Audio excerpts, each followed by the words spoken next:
فاشان فرمي وبالخطيب الذي يدعو إليها. دوام كسكية أو تربيجة كبردوام خلق بانجا كاب وفتنة، أو تربيجة أو نعلم اللسان كفر ليك عبا توحيد ليك عبا كفر، أو خاتا قورتري فتنة كفتنة كفر شركة بخونا زان جاء خوت أمانة بدل بوازعين لسر كامل توحيدي لسر جينيت تربيج هي أمانة بجواني نفاق فيرك، أمانة أكاديميانا يخاتم يشكتو، أمانة يعني بجواني أتكاب منافق وأزاني لسر إسلامي حقيقي كخوي لو بابتها دسكي بالايه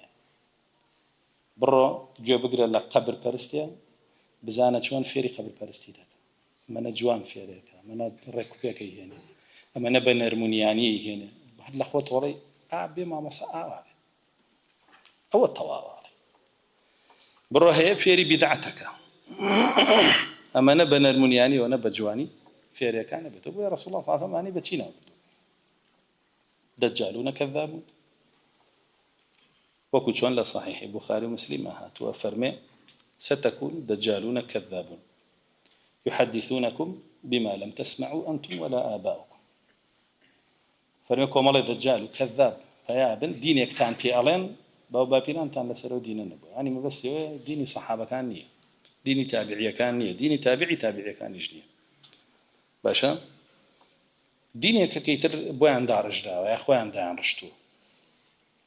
أفرمي إياكم وإياهم يو دور بن ليان ودوريش خانوا ولا أخوتان يعني تو دور بلي نزيكي نكوي وما يلا ليش نزيك كوي تو أقر أوجش به نيالي بيبا إماما نيالي وتارب وبا بيت السلمين بلي رسول الله صلى الله عليه وسلم تو إشي تو كدجال كذاب كان من بركان يان قرت الدستو خلق دانيش سري بوشوك ابن جوي قرت هو بشدار لهرشتكا كايله أمان أبوها قبول أنا كذا هر هیچ نبی لبردم یاد منیشن برو چالی کن که تو چالی کردی لبردم یاد دانشتی وش کسنا کا بخل دجالکی بلاو نابد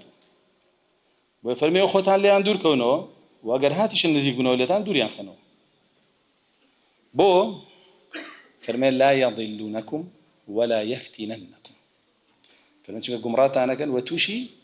فتنة آن کن او خطیبه كرسول الله صلى الله عليه وسلم باسيط فرمي همو خطيبك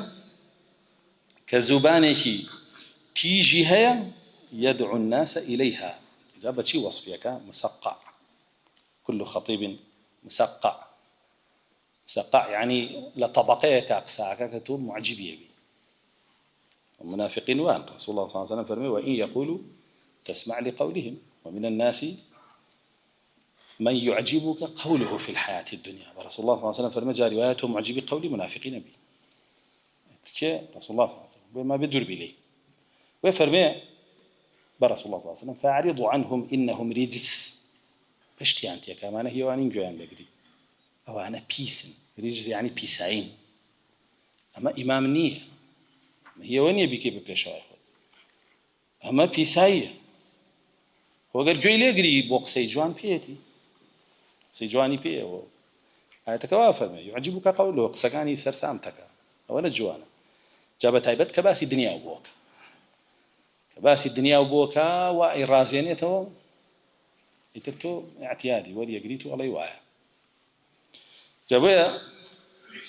رسول الله صلى الله عليه وسلم بأنواع شيء وصفي كردون بومان لديان فرمودا وبما ترسيش زانيون لسر أمتك كافر ما يخوف ما أخاف على أمتي الأئمة المضلين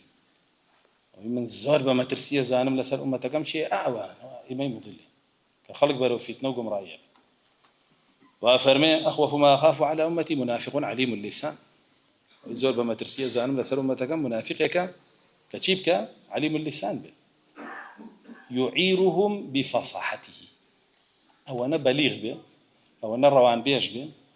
أما ندى جوان قصر يسكا وريكي بخاو بيكا ويبني أو ندى جوان بلغة تزويركا وخلقي بيا بقا وجيانيا خلقي توشي تشيقا يعيرهم يعني استعارة عنك بيان بابو خوي بكاريان بيني إعارة وي كتوشي لاشتي ليش ورقري وإيش بيتي بخو بكارياني أيش إيش بتوي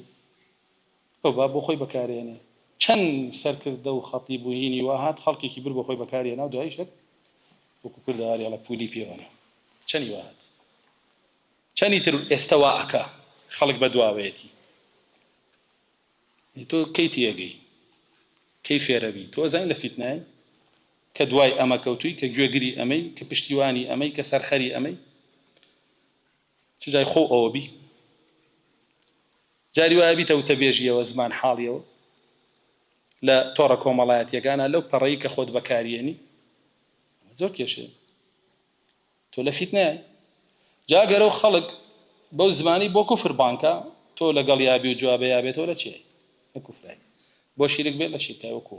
بۆ نیفاق بێت لە نیفاقای وەکو بۆ بیدعە بێت لە بیدعای وەکو بۆ فیسق بێت لە فیسقای وەکو دوو شعر بەسەرا خوێنێتەوە بە گریانەوە تەختەبی پشتێشکی الله لەو عیرفانە الله لەو دینە حەقە جوانە الله جل جلاله ورسول الله فرمي وما علمناه الشعر وما ينبغي له فرمي رسول الله صلى الله عليه وسلم الشعر ما فير كردو نبو شي شاعر به قرآن أخوانيته أوانا أقري الشعر أخوانيته أتويته وأوشي جو يقري فرمي سبتها تخواره والشعر كان بس بآياتك قال الله فرمي سبتها أنا تخواره